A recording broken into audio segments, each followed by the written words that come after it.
খাজনা পাতি সবই দিলাম,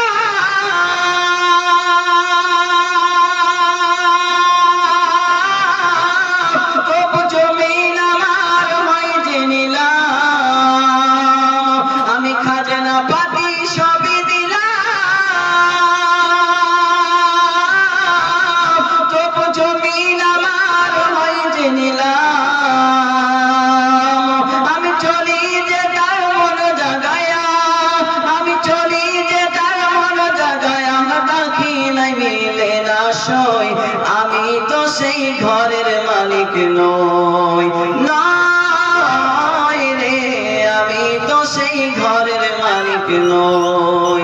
আমরা ঘরের মালিক নয়, জমিদারের মালিক নয়। আল্লাহ পাক বলেছেন খালাকাস সামাওয়াতি ওয়াল আরদ, আমি আল্লাহ জমিন সৃষ্টি করেছি, আসমান সৃষ্টি করেছি। বলুন সুবহানাল্লাহ। জমিদার জমি আমার কি করে হতে পারে? আজকে মরণ হয়ে গেলে কালকে আপনার দাম নাই। এখানে আমাকে শামীম ভাই বলে সুন্দর করে বলতেছে যে শামীম চিশতি ওয়াজ করবে আপনাদের সামনে, বলছে না?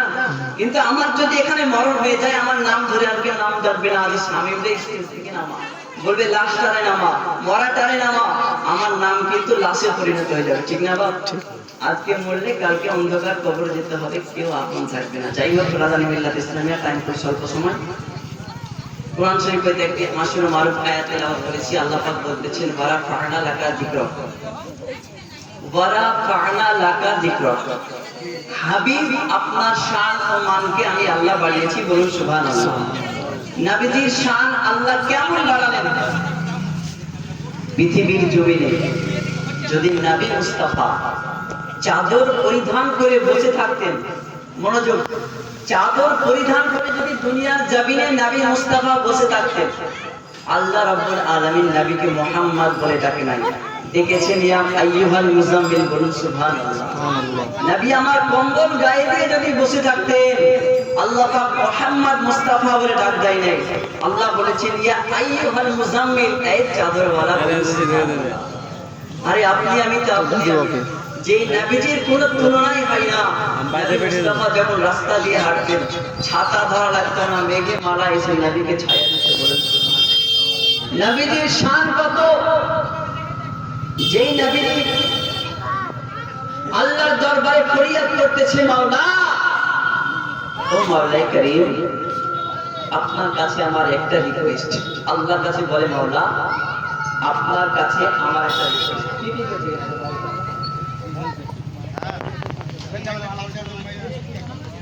আপনার কাছে আমার একটা রিকোয়েস্ট। আল্লাহ পাক ডাক দিয়ে বলতেছেন হাবিব কি এমন রিকোয়েস্ট করলাম তুমি বলো। মনোযোগ দিবেন বাবা। আল্লাহর কাছে নবী মুস্তাফা হাসরের ময়দানে রিকোয়েস্ট করতেছেন মাওলা আপনার কাছে আমার একটা চাওয়া আছে। রব্বুল আলামিন বলে হাবিব বলো কি চাও? রব্বুল আলামিন আমার গুনাহগার উম্মতের সংখ্যা অনেক বেশি হবে, অনেক বেশি। আল্লাহ বলে হ্যাঁ। ওগো রব্বুল আলামিন আমার উম্মতের দুটি লাইন হবে। বলে হ্যাঁ, একদিকে থাকবে গুনাহগার, একদিকে থাকবে নেককার। ও মাওলা আমার একটি রিকোয়েস্ট, আপনি আমার নেককার বান্দাগুলোকে নিয়ে নেবেন।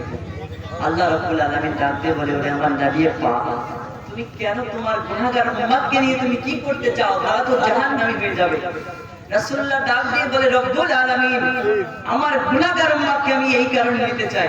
ওগো মাওলাই পাক আমার নেককার উম্মতগুলো তো জান্নাতের মধ্যে প্রবেশ করবে। ওগো রব্বুল আলামিন আমার গুনাহগার উম্মতগুলোকে আমি চাদরের নিচে ঢেকে ঢেকে পার করব। নবী তো নবী, যে নবী মুস্তাফা সারাটা জীবন এই দুনিয়ার জমিনে কাঁদলেন, এখনো নবী মুস্তাফা মদিনার সব জমিনে কান্না করতেছেন। যাই হোক, আমি এখান থেকে মহব্বতের দিকে যাচ্ছি। রাসূল পাকের মহব্বত কেমন করে করবে? নবী একজন সাহাবী যিনার নাম হযরত বাদর রাদিয়াল্লাহু তাআলা, তিনি যুদ্ধের ময়দানে গিয়েছেন, যুদ্ধ করতেছেন ইসলামের খাতিরে। যুদ্ধ করতে করতে হযরত বাদর রাদিয়াল্লাহু তাআলা একটা চোখ খুলে বাইরে বের হয়ে যায়। একটা চোখ খুলে বাইরে বের হয়ে গেছে। চোখটা হাতের মধ্যে নিয়ে নবী দরবারে হাজির, ইয়া রাসূলুল্লাহ ও কামলিওয়ালা মায়ার রাখো, আমার চোখটা খুলে গেছে, আপনি ঠিক করে দিন, অনেক ব্যথা পাচ্ছি। নবী আমার ডাক দিয়ে বলতেছে বাদর রে ওরে আমার কাতাদা, ইসলামের জন্য তুমি যুদ্ধ করেছো, আমি নবী মুস্তাফা অনেক খুশি হয়েছি। কাতাদা, তোমার কাছে আমার একটা প্রশ্ন। হযরতে কাতাদা রাদিয়াল্লাহু তাআলা আমাকে ডাকতে পারেন, ইয়া রাসূলুল্লাহ, আপনি কি প্রশ্ন করতে পারেন? নবী পাক বলতেছে, কাতাদা, তুমি কি তোমার এই চোখ চাও নাকি তুমি জান্নাত চাও? কাতাদা চিন্তায় পড়ে গেল, আমার নবী মুস্তাফা আমাকে এইরকম কথা বলে। কাতাদা রাদিয়াল্লাহু তাআলা বলে, ইয়া রাসূলুল্লাহ, আমি জান্নাত চাই না, আমি চোখ চাই। বলুন সুবহানাল্লাহ। আপনাকে আমাকে যদি কোনো ওলি, ভালো ওলি একজন জিজ্ঞাসা করে তুমি কি চাও, বলে জান্নাত চাই। কিন্তু নবীর সাহাবী জান্নাত কেন চাইলো না? নবী মুস্তাফা প্রশ্ন করে, কাতাদা, তুমি কেন জান্নাত চাইলে না? কাতাদা রাদিয়াল্লাহু তাআলা আনহু ডাকতে বলে, ইয়া রাসূলুল্লাহ, আপনার থুতু মুবারাকায় আমার চোখ ভালো হয়েছে। ওগো নবী, দিল থেকে আপনাকে ভালোবেসে আমি যুদ্ধ করতে এসেছি। ওগো মায়া নবী, আমার জান্নাতে যাওয়া লাগবে না, জান্নাতে আমাকে খুঁজবে। বলুন সুবহানাল্লাহ। সুবহানাল্লাহ। জান্নাতে আমাকে খুঁজবে। নবী মুস্তাফা মুচকি হাসি দিলেন।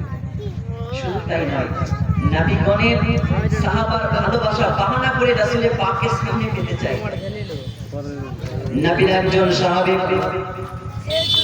হযরতে উকাশা রাদিয়াল্লাহু তাআলা আনহু, নবী আমার গুটি গুটি পায়ে মসজিদে নববীর মধ্যে গেলেন।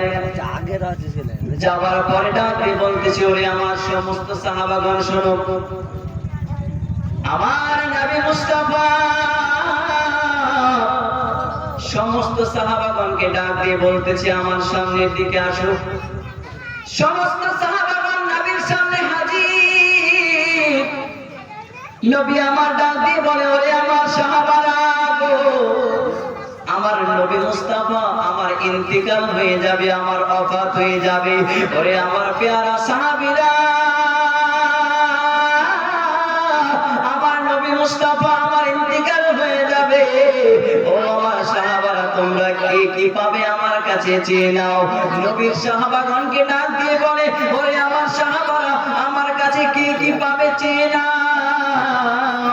কোন সাহাবা কিন্তু খাড়া হয় না। আমার নবী একবার বললেন, দুইবার বললেন, মিডিল থেকে একজন সাহাবা দাঁড়িয়ে গেছে, ডাক দিয়ে বলে, ওরে আমার দয়া,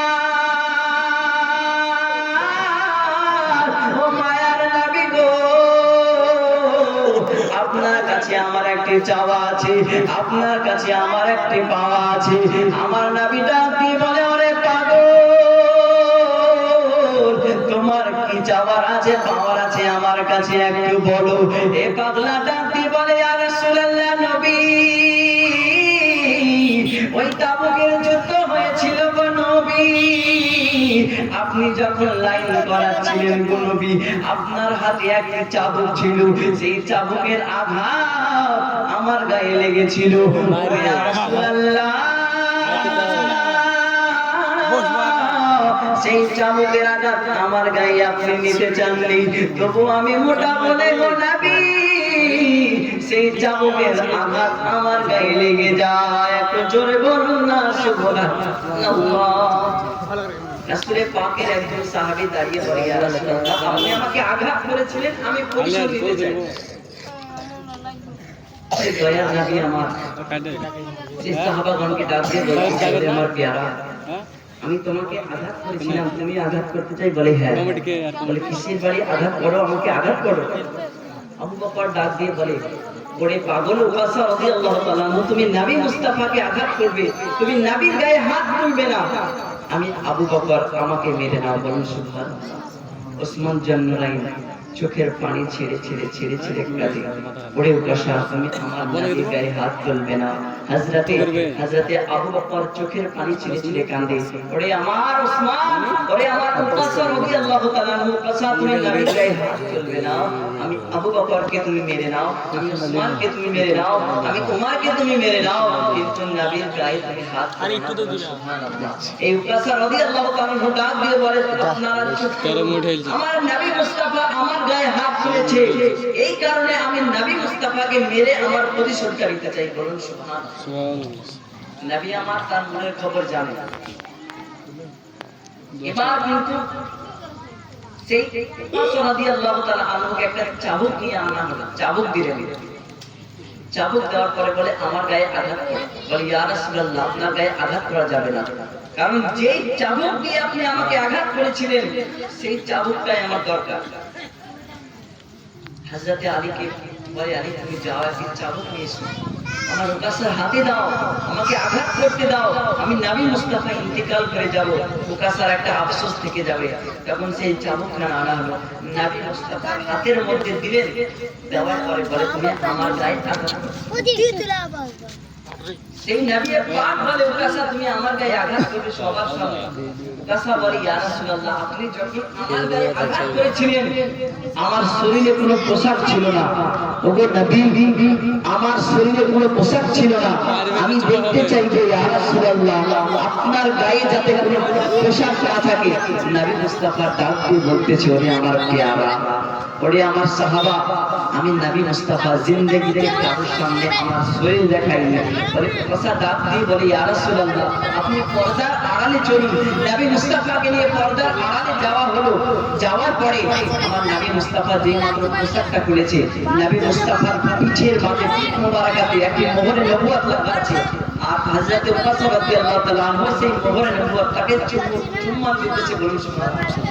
ওসমে একটা যে মোহরে নবুয়ত কি, মুসা আলাইহিস সালামের হাতে একটি লাঠি ছিল, ঈসা আলাইহিস সালামের কাছে একটি আঙ্গুলি ছিল। এরকম প্রত্যেকটা নবীকে একটা একটা করে জিনিস আমার রব্বুল আলামিন দিয়ে পাঠিয়েছেন। এবং আমার নবী মায়ার নবীকে সেই মোহরে নবুয়ত পিঠের মধ্যে যখন মিরাজে গিয়েছিলেন, আমার আল্লাহ রাব্বুল আলামিন আমার নবী মুস্তাফার ঘাড়ে এইভাবে হাতটা দিয়েছিলেন, আর তখন মোহরে নবুয়ত আমার নবীর মাঝে দিয়েছিলেন। নবীর প্রেম ভালোবাসা আমাদের অন্তরে রাখতে হবে, না হলে কিন্তু মদিনায় যেতে পারবো না। আর মদিনাতে যাই আমরা হজ করার জন্য, কিন্তু হজ কবুল হতেও পারে না হতেও পারে, কিন্তু নবী মুস্তাফার দিলের মধ্যে থাকে আপনার এখানে হয়ে হজ হবে। সুবহানাল্লাহ। মনে বড় আশা ছিল যাব মদিনায়।